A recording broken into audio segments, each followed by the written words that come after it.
Jake. I'm Tom. And we are VIMTV, Velocities in Music. Today, guys, we're going to review the official release of Gorillaz' fourth full-length album entitled The Fall.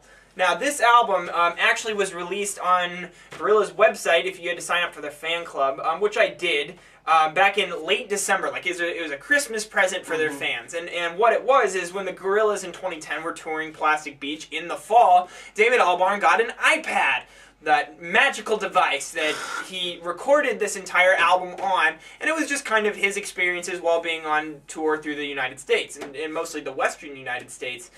He recorded some of these, all these songs on iPad using different sounds and applications, and using the iPad to its full capabilities. And quite honestly, Tom, I don't know why Apple hasn't used that as a commercial yet. Yeah, what the hell? You would think they would be all over that, because that's a major endorsement, So anyways, The Fall, considering, you got to consider the context and how it was written. While it is under the Gorillaz moniker and brand name, because really that's all Gorillaz is kind of an idea and a concept-driven band. But with Damon Albarn at the center, which he's a god. Let's just face it, he's a god. Tom and I worship Damon Albarn, especially Tom. I mean, you're a huge Blur fan too. But The Fall, while it was released as an album, to me, it really doesn't serve purpose to be an album, because it's mostly just Damon Albarn messing around with a lot of electronic elements, doing short little compositions based on his mood and his off, not on stage experiences while being on tour. And to me, it was more just these afterthoughts, these B-sides, that because Gorillaz is officially, at least for now, kind of done for a while, because we think there might be another Blur album, some side projects coming. I wish. We think that kind of stuff might be going on. I feel like Damon Albarn and all the other parties involved with Gorillaz kind of just wanted to release this to fans, because rather than just taking a couple songs and saving them and making them better to release as big Gorillaz tracks someday, this one is just, here, fans, have this, enjoy this. Yeah. And this really is an album designed for Gorillaz fans.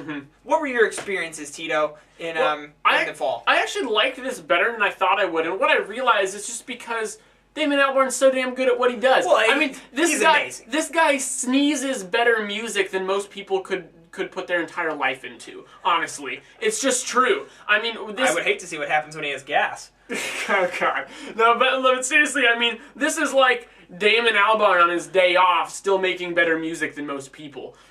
So, and I mean, given the context, yes, that's all it is. It's just kind of like he got, the iPad. He wanted to mess around, experiment with some stuff, got bored on tour, decided to make this, and, that's all it is. And it's the kind of thing where it's like, well, yeah, of course it's not going to be the most amazing thing ever, but it's like, it's more of it would be more of a shame not to release it for that reason, than to just say, you know what, I made this, why don't I just, let people enjoy it. And so, obviously, this isn't going to be the most groundbreaking thing ever.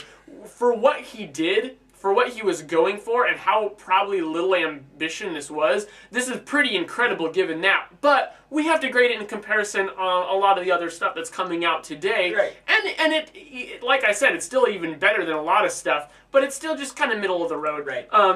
Pretty good. I think the biggest problem with it is that I feel like a lot of the really strong material is in the front half, and then the back half kind of de-evolves into this weird, kind of collage-like, just experimentation that doesn't really work as well for me. I think this is something that people are going to attach to a few tracks more than they attach to the entire album. Oh, absolutely. But also, I think it's made even more incredible given the context that he was able to albumize it so.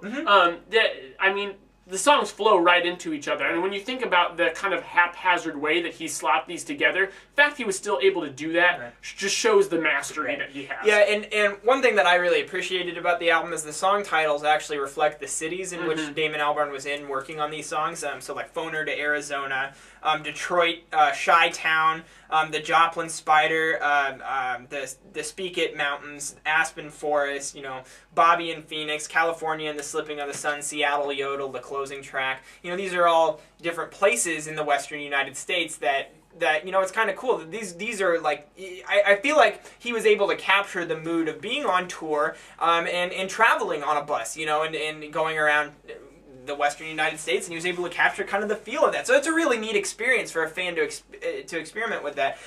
You know, and you have in these songs a lot of electronic elements, a lot of synths, you know, some real instruments, and but what you don't have, which is, you know, and this is why I say it's a very different Gorillaz album, is you don't have all the guest artists. They're just not there. Bobby Womack's here, but really Damon, you see there's a few good Damon Albarn tracks, especially, you know, like Revolving Doors, even Amarillo, track 10, where you know, Damon Albarn has a larger presence, and to me, that was always my favorite time. I think Revolving Doors might be one of the best Gorillaz songs ever released. Yeah.